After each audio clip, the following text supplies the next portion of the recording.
안녕하세요. 저는 평범한 회사원인 30대 여성입니다. 이곳 사연을 듣다 보면 대부분 정말 얄밉고 못된 시댁 식구들을 많이들 보는 듯 해요. 저도 비슷한 일을 겪어봐서 그런지 남일 같지 않아 늘 감정이입이 되더라고요. 그리고 속 시원하게 사이다 행동을 하시는 스님님들 이야기를 들을 때면 마치 제 일이 해결된 듯한 시원함에 대리만족도 느꼈네요. 물론 다른 분들의 이야기에 비하여 제 이야기는 새 발의 피일지 모르겠지만 그래도 이런 일도 있구나 들어보시면 좋을 것 같아서 저도 제 이야기를 해볼까 싶어요. 그럼 제 이야기를 시작해 보겠습니다. 남편을 만나 결혼을 마음 먹을 때까지 제 인생은 정말 평범 그 자체였어요. 너무 튀지도 뒤처지지도 않게 남들과 비슷한 고민을 하고 일상을 보내며 살아가고 있는 평범한 20대 후반의 여성이었죠. 남편과의 만남도 저희에게는 나름 운명적이었지만 다른 분들과 비교하면 평범할 거예요.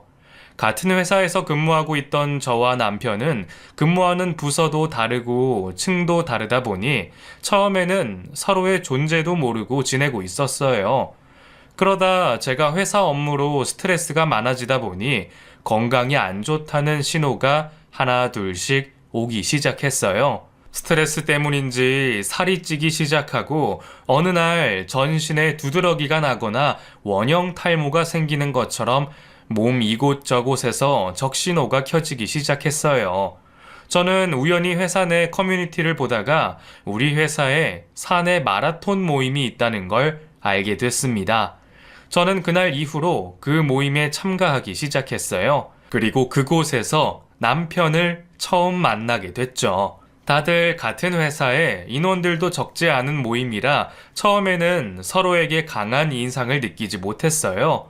그냥 우리 회사에 저런 사람이 있었구나 생각하며 회사를 다니며 가볍게 인사 정도 하는 사이가 됐죠. 그러다가 우연인지 필연인지 남편과 마라톤 모임 말고도 계속해서 마주치는 일이 생겼어요. 운동을 점점 하다 보니 체력도 좋아지고 건강해지는 몸을 직접 제 눈으로 볼 수 있어 변화하는 제 모습에 중독됐던 것 같아요. 그래서 마라톤 다음으로 시작한 운동이 바로 자전거였어요. 처음에는 동호회에 들어갈까 하다가 잘 타지도 못하는데 괜히 남들에게 피해될까 싶어서 제대로 된 자전거도 없던 저는 우선 집에 방치되고 있던 동생의 자전거를 타고 무작정 길을 나섰죠. 호기로운 시작과 달리 한강에 들어서 얼마 가지 못해 벤치에서 쉬고 있었죠. 그런데 옆 벤치에서도 자전거 라이딩을 나왔는지 자전거를 끌고 온 남성분이 앉아 있더라고요. 비싸고 예뻐 보이는 자전거의 눈이가 저도 모르게 한참을 보고 있는데 제 시선을 눈치챘는지 그 남성분이 말을 걸어왔어요. 혹시 지원 씨 아니세요? 한솔 씨. 한솔 씨도 자전거 타세요? 지원 씨 맞으시구나. 전 자전거 탄 지 오래됐어요. 그런데 지원 씨도 자전거 타시는지 몰랐네요. 저는 오늘 처음 나와봤어요. 그 마라톤 말고도 다른 운동도 해보려고요. 그렇게 우연한 두 번째 만남에 조금 더 가까워지게 됐죠.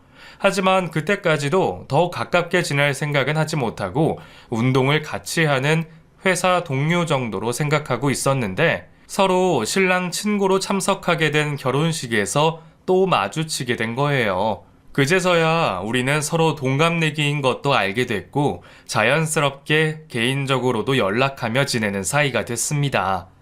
한 소리를 따라다니며 같이 운동도 하고 끝나고 난 뒤 커피나 맥주 한 잔 정도 마시면서 친구 사이로 발전했습니다.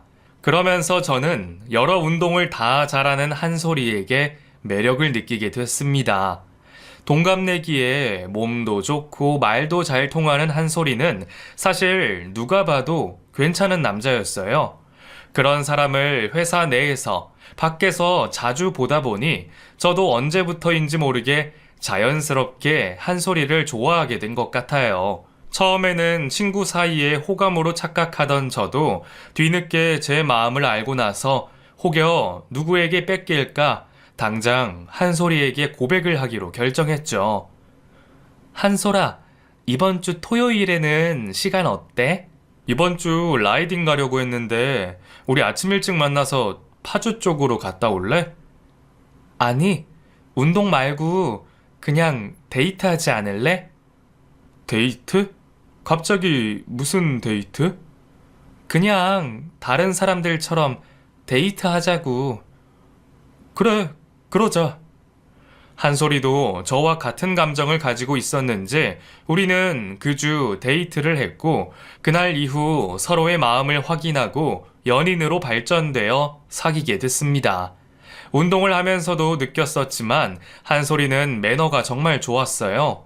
그런 모습이 처음에는 좋게만 보였는데 너무 몸에 밴 듯 익숙한 걸 보니 저도 모르게 점점 한솔이가 혹시 선수는 아닐까 라는 생각이 들었어요.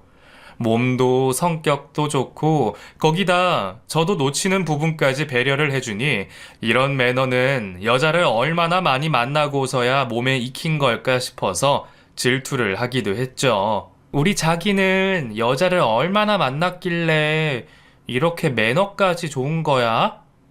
응? 아, 내가 매너가 좋긴 하지. 여자들한테 하도 시달려서 그런지 혹독하게 배운 것도 많고. 뭐? 진짜야? 시달릴 만큼 여자가 그렇게 많았어? 아니야, 농담이야. 여자들한테 배운 건 맞는데 그 여자라는 게 우리 엄마랑 누나라는 거지. 특히 우리 누나가 좀 징징대는 스타일이어야 말이지. 아, 누나가 있었구나. 근데 보통은 누나가 동생을 챙기지 않아? 글쎄, 다른 집은 잘 모르겠는데 우리 집은 어릴 때부터 내가 누나를 더 챙겨줬어. 한솔이는 매너뿐만이 아니라 책임감 있고 헌신적인 모습도 있었죠. 제 친구들도 하나같이 칭찬하고 좋아해줘서 어디를 가더라도 제 어깨에 힘을 실어줬어요. 다들 1등 신랑감이라며 놓치지 말라 하더라고요. 요즘 결혼하는 나이에 비하면 아직 어린 나이였지만 주변 사람들은 혹시나 좋은 사람 놓칠라 하루라도 빨리 결혼하라며 저를 부추겼고 저도 그런 한 소리와 행복한 미래를 그리는 게 전혀 이상한 일이 아니었죠. 서로에게 점점 신뢰가 쌓였는지 서로 장난으로 하던 결혼 이야기가 어느새 진지해지고 있었어요. 사실 저는 조금 늦게 결혼해도 괜찮다고 생각하고 있었어요. 아직 어린 나이여서나 한솔이가 못 믿어서가 아니라 한솔이 어머님 때문이었죠. 그때 한솔이네 아버님께서 돌아가신 지 몇 년 안 되어서 우리끼리 좋다고 덜컥 결혼을 해버리면 앞으로 혼자 남으실 어머님 생각에 제가 마음이 불편했습니다. 아버님을 떠나보내시고 마음을 추스리지 못하셨을 텐데 저희가 결혼을 하더라도 어머님께서 안정이 되시고 그때 우리가 결혼을 하는 게 순서라 생각했거든요. 서로 변하지 않을 마음인데 너무 조급하게 생각할 필요 없다고 생각했어요. 그렇게 여유를 가지고 연애를 하던 중 우연하게 저는 한솔이의 누나를 만나게 됐습니다.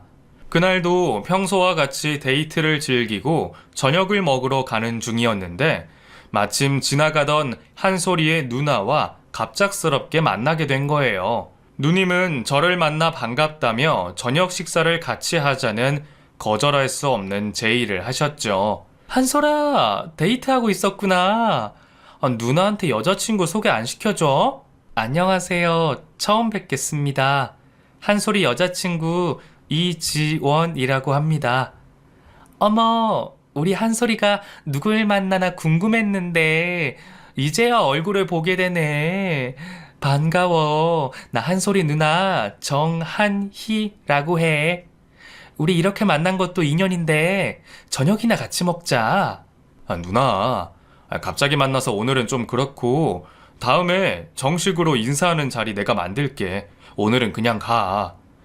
왜? 뭐하러 나중에 시간을 잡아. 이왕 본 거 내가 엄마한테도 대신 인상도 말해줄 겸 지금 먹는 게 좋지.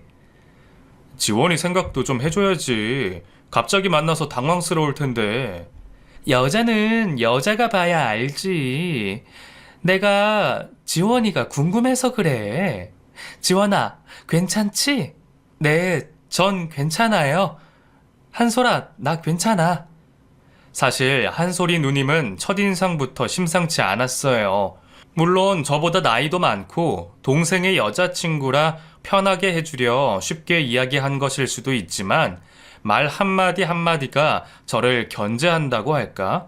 마치 내 동생이 만나는 여자가 어떤지 알아보겠다며 신문 받는 느낌이었거든요.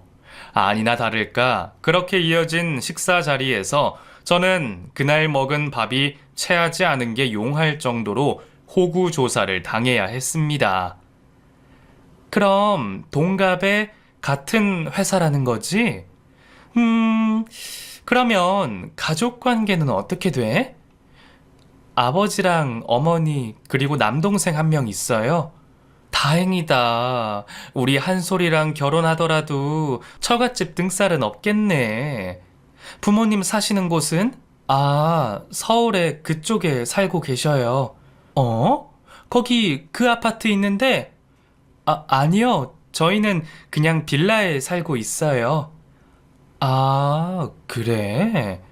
어머, 그러면 한솔이 장가 갈 때 집은 어떻게 해? 아니, 우리 엄마 예단 잘 받아야 하는데 빌라 사신다니 걱정이 돼서. 부모님 벌이는 괜찮으신 거지? 아, 누나, 어디까지 물어보는 거야? 초면에 실례되는 질문을 왜 그렇게 해? 아, 깜짝이야. 누나가 돼서 좀 물어볼 수도 있지. 니들 나이도 있는데 결혼 생각할 거 아니야. 이게 다 현실적인 거야. 네가 아직 결혼이 안 와닿아서 그러는 거지. 지원이 얘는 그런 거 계산 안 하겠어?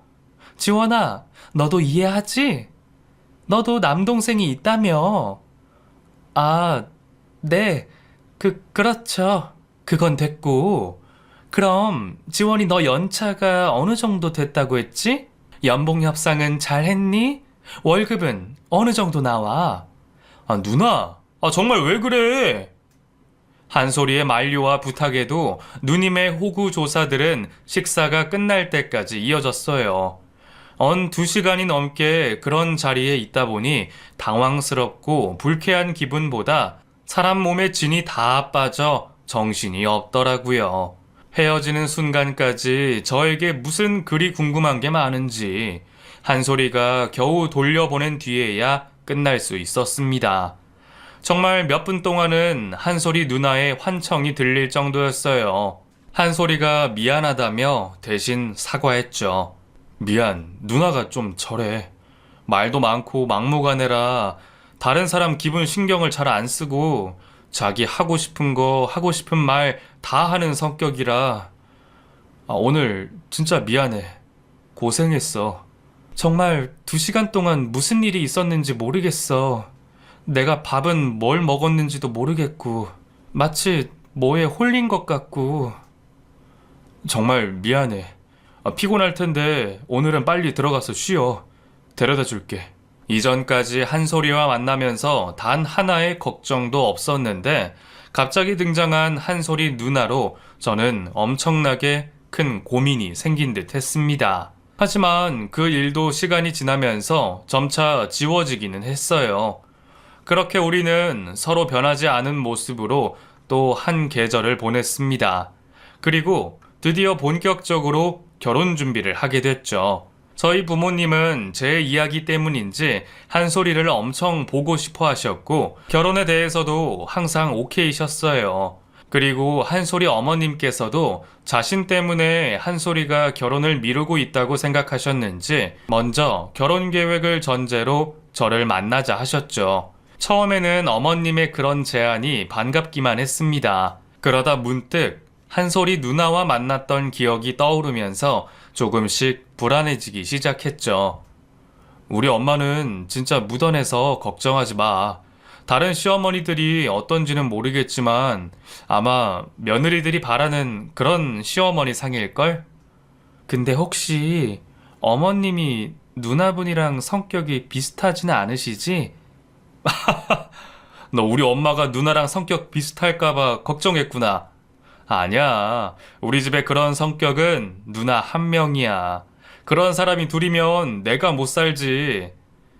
사실, 나 결혼해서도 너희 누나한테 매일 시달릴까봐 걱정이야. 저번에는 꿈에서 내가 너희 누나한테 계속 전화 받는 꿈 꿨다니까. 저번 일은 미안해. 근데 누나도 일하느라 바쁘고 거기다 결혼해서 이제는 명절에나 한번 얼굴 볼까? 엄마 생신이나 아버지 기일 때 빼곤 볼 일 없을 거야. 걱정 마. 그래? 그럼 다행이고 뭐. 그래도 결혼하면 나도 점점 누님 스타일에 적응하겠지.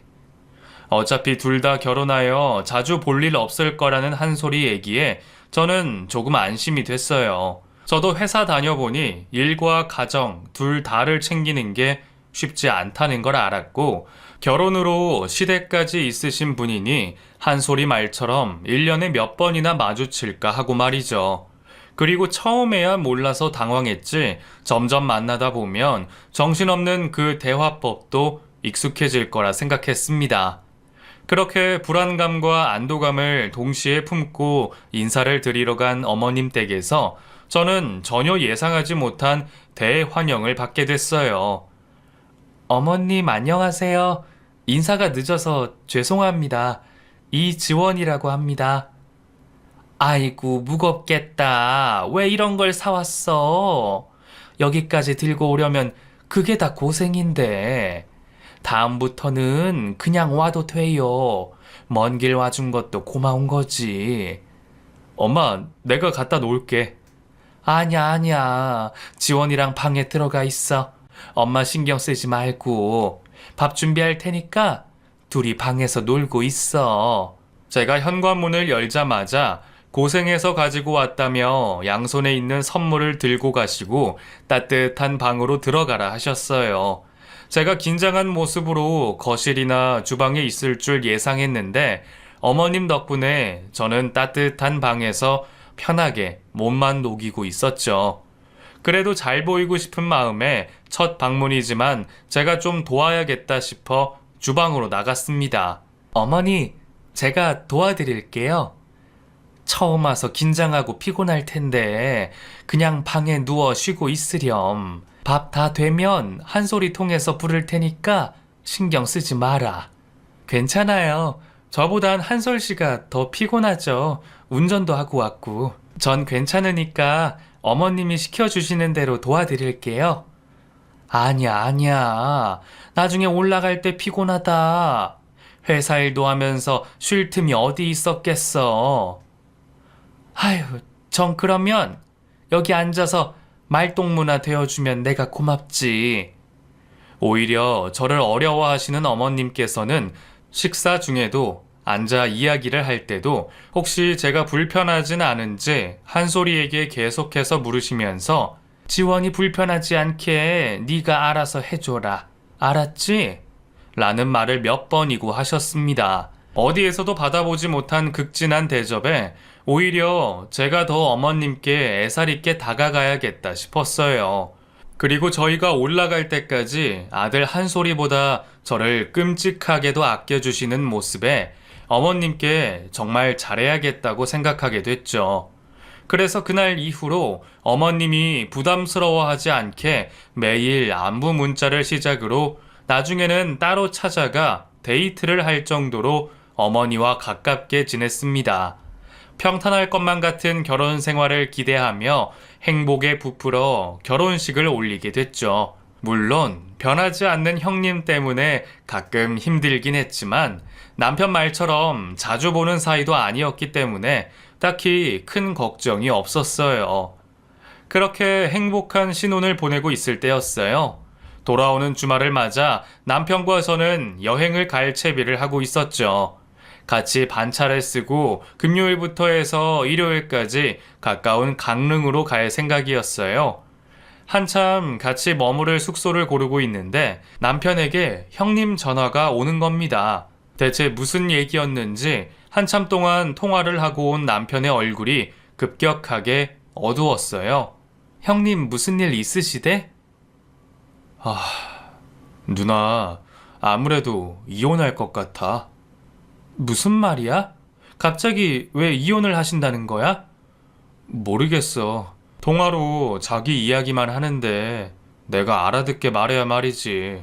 우선 지금 짐 싸서 우리 집으로 온다는데 어떻게 하지? 어머, 지금?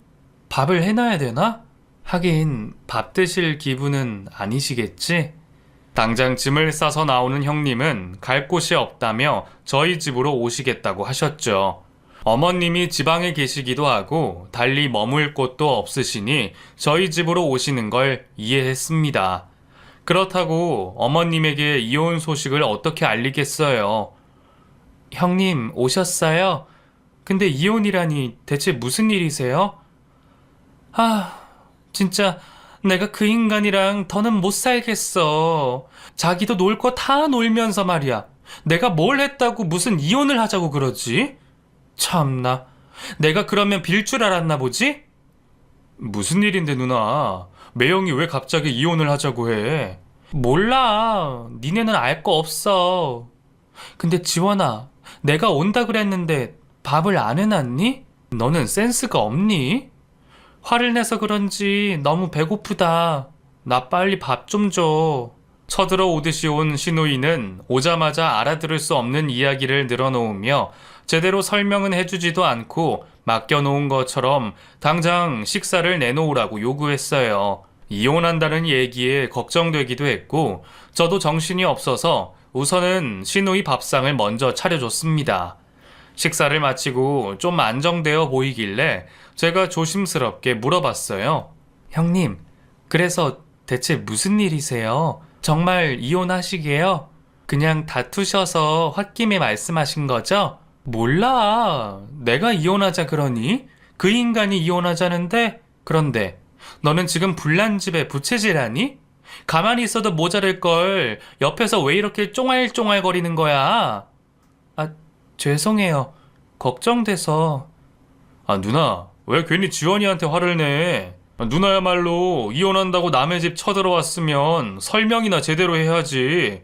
아니 대체 무슨 일인데 매형이 갑자기 그러겠어? 모르겠고, 나 당분간 너네 집에 있어도 괜찮지? 그 인간이 와서 잘못했다고 돌아와 달라고 빌 때까지만 있을게. 아마 지도 정말 호랩이 되기 싫으면 금방 찾아오겠지. 나 저 방 쓰면 되니? 무슨 이유로 왔는지도 이야기도 해주지 않고 당연하다는 듯이 우리 집에 있겠다는 시누이가 어이가 없었지만 어떡하겠어요. 금방 가겠지라는 생각에 여행도 취소하지 않고 당분간 같이 지내기로 했죠. 하지만 결국 우리는 여행을 취소할 수밖에 없었어요. 잠시만 머물 줄 알았던 시누이는 아주버님과 매번 고성으로 전화 다툼을 하더니 결국 이혼을 한다며 이혼 전까지만 잠시 머물겠다고 했습니다. 처음에는 자기 탓 아니라며 아주버님 탓을 하더니 결국 알게 된 이혼 사유도 시누이 때문이었어요. 시누이의 사치와 주식 실패로 인해 벌어진 일이었죠. 전 명품에 별 관심 없어서 몰랐는데 형님의 씀씀이가 가볍지 않았나 봐요. 지금까지 형님이 머리부터 발끝까지 매번 명품으로만 입고 다니셨다고 해요. 거기다가 비싼 돈 들여 명품을 채워놓고는 금방 실증 난다며 값싸게 팔고 다시 비싼 새 명품을 들이고 하다 보니 아주버님이 화가 나셨겠죠. 거기다 매번 아주버님께 소비 관련하여 잔소리를 듣는다고 생각한 형님은 아주 작정하고 뒷주머니를 차야겠다 생각했고 간 크게도 몰래 아무런 공부 없이 주식에 크게 투자해서 속된 말로 집을 말아먹으신 겁니다. 거기다 같이 들어가자고 꼬신 주변 사람들까지 해서 일을 정말 크게 만드신 거죠. 결국 참다 단단히 화가 나신 아주버님은 사고를 치고도 아나무인인 형님 모습에 이혼을 결심한 겁니다. 하지만 그동안 자꾸 용서를 받아서 그런지 아주버님이 이혼까지 할 줄 몰랐던 형님은 끝까지 마음 편히 있으시다 결국 돌이킬 수 없는 상황이 벌어지게 된 거죠. 그래도 염치는 있는지 조금만 있다 가시겠다 말씀하시는 말투가 처음처럼 당당하지는 않았어요. 옳게 신혼인데 미안해. 나도 진짜 이 지경까지 올 줄은 내가 몰랐지. 원래 생각했던 것보다 아주 조금만 더 있을게. 오갈 데 없는 형님을 어떻게 내쫓겠어요. 거기다 남편도 어머니한테 걱정 끼치기는 싫다며 미안하다고 부탁하는데 저도 이유가 어찌됐건 형님이 안 돼 보이는 마음에 이혼 결과가 나올 때까지 형님과 동거를 하기로 했죠. 하지만 결국 시어머니께서도 머지않아 이 사실을 알게 됐어요. 그것도 형님이 무서우시다고 남편이 대신 고향집으로 내려가 어머님께 조심스럽게 이혼 소식을 전하셨는데 정말 크게 화내시는 걸 겨우 진정시켰다고 해요. 그러곤 제게 바로 전화가 오셨어요. 미안하다, 지원아. 내가 자식을 잘못 키워서 괜히 널 힘들게 만드는구나. 저놈의 기집애, 내가 데려와서 방에 가둬놔야 하는데 다 큰애를 그럴 수도 없고 내가 정말 지원이 널 볼 면목이 없구나. 미안하다. 대신 용서해라. 아니에요, 어머님. 저도 형님이랑 가깝게 지낼 기회도 되고 가족인데 힘들 때 서로 도와야죠. 너무 신경 쓰지 마세요. 걔가 네 밥만 닮아도 내가 이렇게 화딱지가 나진 않을 텐데 내가 한이 걔 살면서 드는 값 보내주마.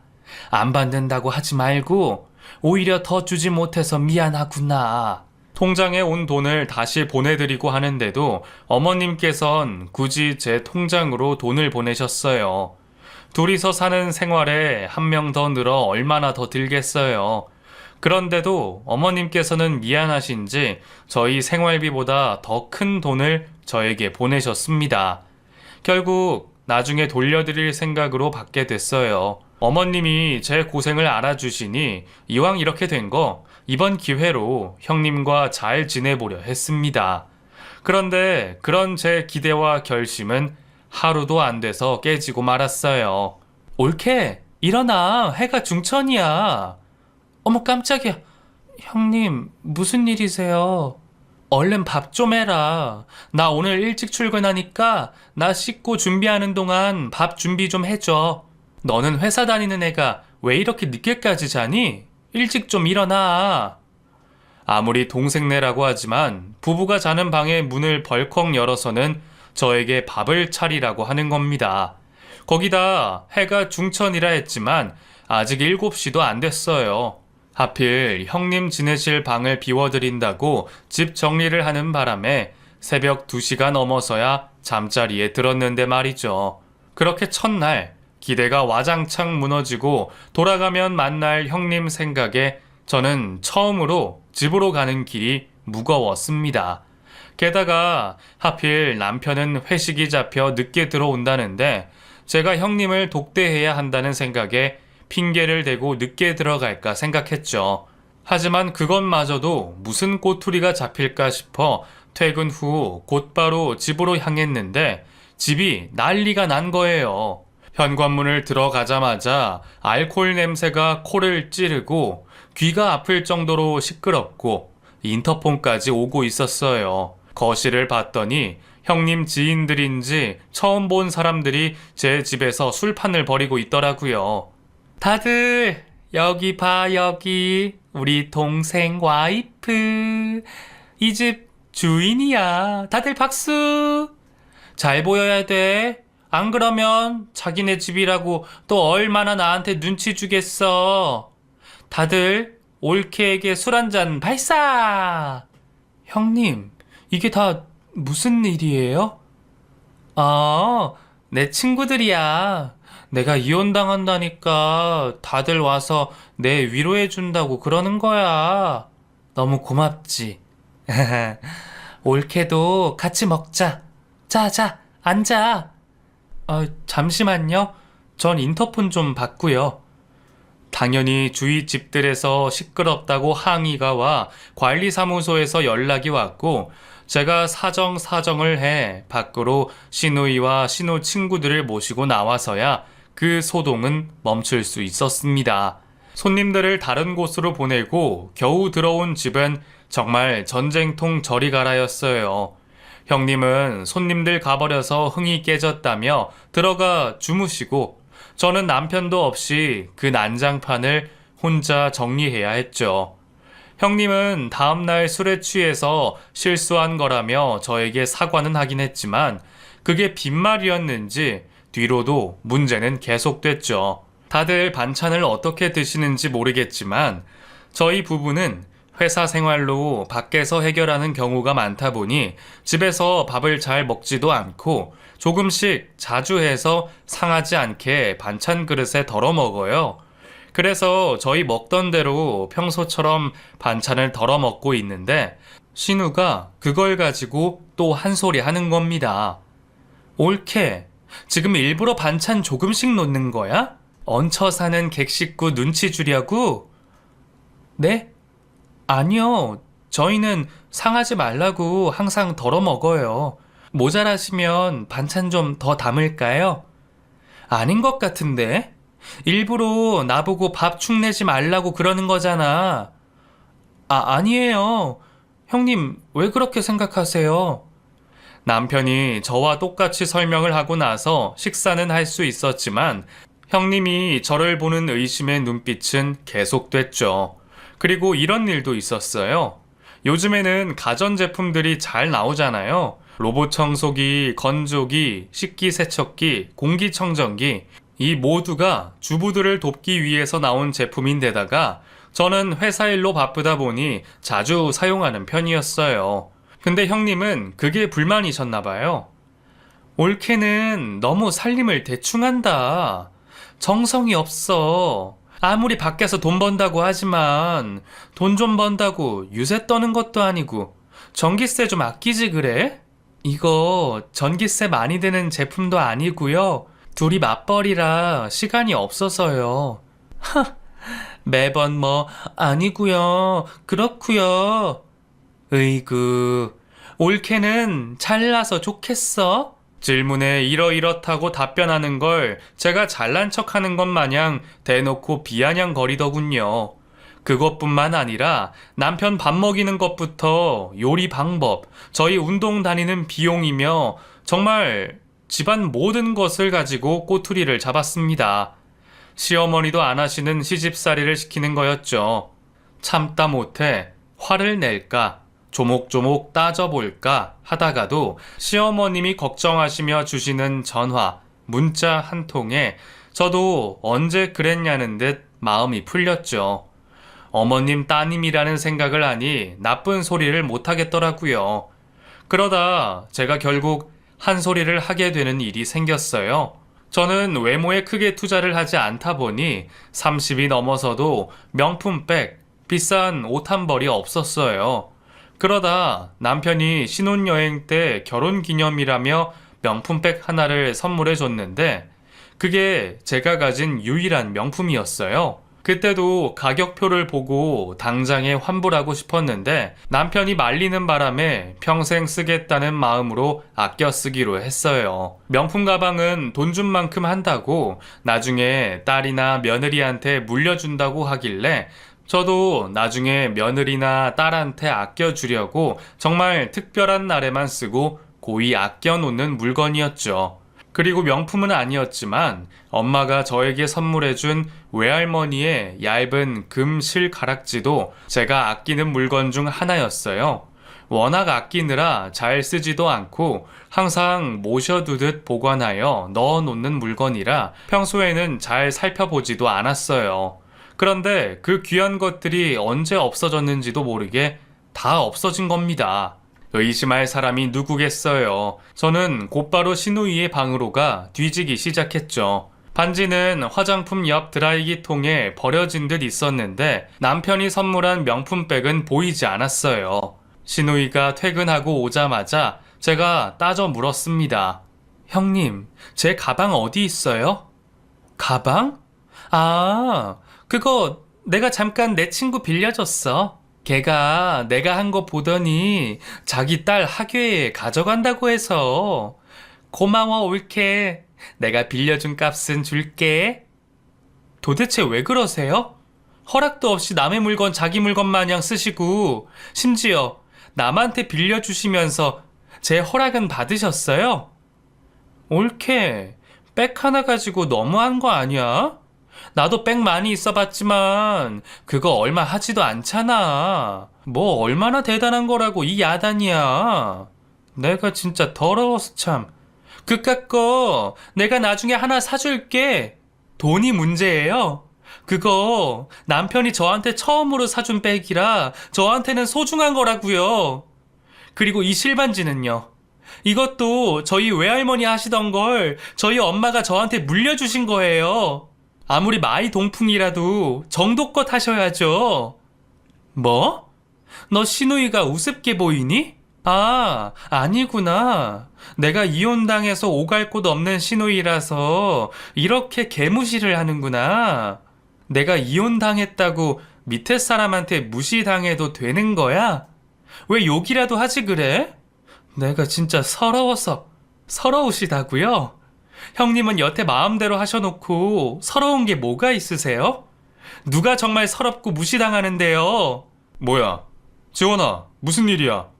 한솔아, 내가 진짜 더럽고 치사해서 내가 이혼당하는 것도 서러운데 네 와이프한테까지 개무시를 당하고 내가 진짜 이 꼴 보느니 내가 길바닥에 앉더라도 그냥 나가야겠다.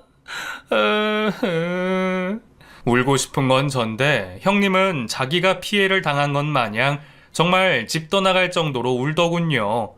얼마나 길게 울고 크게 우는지 이것 때문에 또 경비실에서 항의 전화가 왔습니다.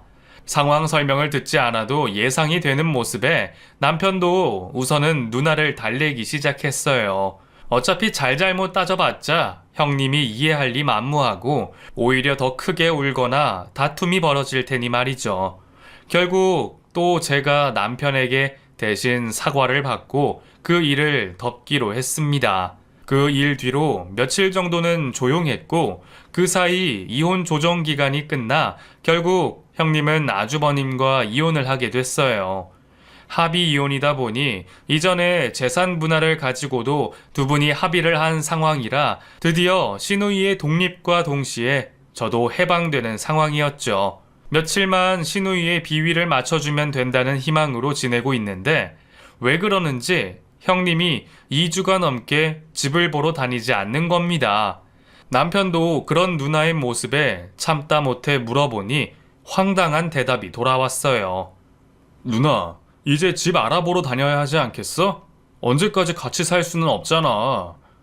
한솔아, 누나 우울증이래. 어쩐지 요즘 갑자기 감정이 주체가 안 되는 이유가 있었어. 정말? 약은 먹고 있는 거야? 병원에서 우울증 같다고 정신과 진료 받아보랬는데 정신과 가면 회사 생활하는데 문제 생기잖아. 지금 회사 잘리면 다시 취업도 해야 하는데 그때도 문제고 한의원은 서류에 안 남는다길래 그래서 지금은 한의원 다니고 있어. 뭐? 아니 무슨 소리야. 제대로 진단 받아보고 우울증이면 우울증 약을 먹어야지. 아니야. 의사 선생님도 우울증 같다고 했고 인터넷 보면서 내가 진단해 보니까 나 우울증 맞아. 한의원에서 약 받아 먹으면 된대. 저는 우울증 진단이 그렇게 쉬운 줄 몰랐습니다. 신우가 해봤다는 우울증 진단을 보니 그렇게 따지면 저도 우울증이었어요. 신우는 제대로 병원 진료도 받지 않은 채 자기가 조금만 불리해지면 우울증이라며 반협박을 하는 겁니다. 하루빨리 나가겠다는 약속은 지켜지지 않았어요. 그러던 중 저희에게 아이가 찾아오게 됐습니다. 설마 했는데 테스트기로 검사하니 임신이 맞았어요. 너무 기뻤는데 한편으로는 또 이게 걱정이 되는 겁니다. 다 신우이 때문이었죠. 그래도 시누이 입장에서는 조카가 생기는 거고, 또 제가 임산부라면 같은 여자로서 좀 조심해 주지 않을까 했어요. 남편에게 이 소식을 알리고 가족 모두 시댁으로 가서 축하를 받으며 주말을 보냈죠. 어머님께서는 임신한 제 몸을 걱정해 주시면서 고맙고 미안하다 하시는데, 어머님 말씀이 무슨 뜻인지 이해가 되다 보니 눈물이 핑 돌았어요. 어머님이 눈물을 보이시자 저도 같이 울었죠. 그렇게 식구들 모두 웃고 울면서 기쁨을 나누고 있을 때 시누이만 홀로 구겨진 얼굴을 하고 있었어요. 아니나 다를까 시누이는 뭐가 마음에 안 드는 건지 그 다음부터 저를 교묘하게 괴롭히기 시작했어요. 이전처럼 저를 대놓고 부린다거나 괴롭히지는 않지만 계속 작은 걸로 사람 속을 긁었어요. 임신 초기에 희한하게 제가 좋아하던 음식들에 입덧이 심했어요. 그런데 시누이가 그걸 눈치챘는지 항상 제가 입덧이 심한 음식만 포장해 와서 먹더라고요. 먹는 걸 뭐라 할 수도 없고 금방 방으로 들어갔지만 입덧이 심해서 그런지 그때는 지나가는 냄새만 맡아도 곤욕이었어요. 그리고 몸이 계속 피곤하고 잠도 자주 와 회사 생활을 하면서도 힘들었는데 주말에 잠이라도 청하려고 하면 일부러 통화를 크게 한다거나 TV 소리를 크게 하거나 해서 제가 잠을 못 자게 하는 겁니다. 그러면서 매번 옳게 미안. 내가 임신을 안 해봐서 잘 몰라서 미안해. 라며 일부러 놀리듯 사과를 했죠. 그리고 사과의 표시라며 점점 살이 빠져 속상한 저에게 처녀 때도 맞지 않을 속옷을 선물이랍시고 하고는 했어요. 제가 바보도 아니고 형님이 일부러 그러는 게 뻔히 보이는데 그런 게 조금씩 모이다 보니 웬만한 큰 사건 사고보다 더 큰 스트레스로 다가왔어요. 그러다 어머님과 즐거운 이야기를 하던 중 갑자기 눈물이 나오고 저도 모르게 그 앞에서 대성통곡을 했어요. 영문 모르시는 어머님께서 더 놀라셔서 저를 다독이고 달래고 한참을 고생하시다 결국 감정이 터져버린 제가 시누이가 저에게 하는 행동을 모조리 이야기하고 말았습니다. 어머님께 고민거리 안겨드리려고 간 게 아닌데 정말 죄송했어요. 어머님은 제 이야기를 다 들으신 뒤 시누이 버릇을 단단히 고치시겠다며 저와 같이 서울로 올라가자고 하셨어요. 신우가 저에게 못된 행동을 하는 것 중에 하나는 제가 꼭 잠이 들만 할 때 몰래 들어와서 제 발을 꼬집곤 하는 거였어요. 잠을 못 자는 걸 아니까 일부러 제가 일어날 때까지 그렇게 하거든요. 막상 일어나서 왜 그러냐고 물어보면 시답지 않는 이유로 얼버무리는데 어머님께서 이 이야기를 들으시곤 저보고 자는 척하고 있으라 하셨죠. 어머님 말씀대로 제가 자는 척을 하니 신우가 평소처럼 또 제 발을 꼬집었어요. 그때 제 옆에 숨어 계시던 어머님께서 이불을 걷고 불쑥 나오셔서 정말 비 오는 날 먼지 나듯이 시누이를 패고 계신 거예요. 어머, 누구야? 누구야? 왜 이래 나한테? 야, 이거사. 네가 옳게 수발은 못 들망정 행패를 부리고 있었어. 이러니까 최서방한테 이혼을 당하지, 이거사. 아버지 돌아가시고 아주 지 세상인 줄 알지. 넌 더 맞아야 돼, 아주. 오늘 네 제삿날 만들 테니까. 정말 먼지나게 맞는 신우를 보며 전 말리는 척만 하고 정작 제대로 말리지는 않았어요. 어머님이 때리시는데 제 속이 다 시원하더라고요. 여태껏 제가 당한 모든 수모를 갚아주시는 것 같아서 지켜만 보고 있었죠. 그렇게 한참을 맞은 시누이의 꼴은 정말 말이 아니었습니다. 산발된 머리에 바닥에는 뜯겨나간 머리카락이 수북했고 붉게 달아오른 볼과 몸까지 난리도 아니었어요. 남편이 그 모습을 보자마자 누구한테 맞고 왔냐고 화를 낼 정도였어요. 그리고 어머니 앞에서야 그동안의 진심을 얘기하더라고요. 아무리 내가 잘못했다지만 나는 이혼당하고 다른 사람들한테도 손가락질 받는데 올케는 한솔이랑 잘 사는 게 질투나잖아. 그래서 일부러 더 괴롭혔어. 진짜 올케가 못하는 거나 잘못한 거 있으면 내가 어른인 척 감싸 주겠는데, 올케는 다 잘하는 것 같아서 더 얄밉잖아. 그리고 나 빼고 다 행복해 보이고, 그래서 괴롭혔던 거야. 거기다 임신했다니까. 나는 이혼녀에 나이도 이만큼 차서 괜히 더 얄밉게 보이더라고. 그래서 옳게 위험하지 않는 선에서 조금씩 괴롭혔어. 사실 우울증도 다 뻥이야. 병원은 가지도 않았어. 혼자 나가서 사는 것도 자신 없고 여기 살면 편하니까. 다들 미안해. 옳게 진짜 미안해. 이번에는 정말 진심이야. 결국 어린아이처럼 질투했다는 고백과 진심 어린 사과로 마무리가 되긴 했지만, 그래도 신우이는 어머님에게 귀가 잡혀 결국 시골집으로 내려가게 됐죠. 어머님이 저 대신에 속 시원하게 때려주셔서 그런지 신우가 하는 고백에 웃음이 나더라고요. 그리고 한편으로는 저를 질투한 신우가 이해가 됐어요. 그래서 저도 신우의 사과를 받아들이고 용서하기로 했죠. 그러면서 우리 부부의 제2의 신혼도 시작됐어요. 얼마 안 있어 우리 소중한 지호도 태어나면서 더 행복해졌죠. 신우이도 다행히 정신을 차리고 지금은 좋은 남자분을 만나 교제하고 있는 중이에요. 만나는 남자분 때문인지 어머님의 교육 때문인지 이전의 사치도 없고 사람도 순해지면서 점점 정신 차려가는 모습을 보여주고 있어요. 매번 만날 때마다 괜찮다고 하는데 지난 일을 반성하고 사과하는 모습에 지금은 가깝게 지내고 있습니다. 요즘도 말을 꺼냈다 하면 늦은 밤이 될 때까지 이야기할 정도로 사람 진을 빼놓기는 하지만 그래도 행복해 보이는 신우 모습에 저도 기분 좋게 듣고 있어요. 어머님과 신우, 저와 남편, 우리 지호까지 모두 행복하게 지내고 있어서 지금의 우리가 너무 좋아요. 다른 사연자분들처럼 통쾌하고 속 시원한 복수극은 아니지만 이런 식으로 행복한 결과가 있다는 것도 있다고 알아주셨으면 합니다. 여러분들도 항상 가족과 함께하는 행복한 시간 되시길 바라면서 이만 적겠습니다. 감사합니다.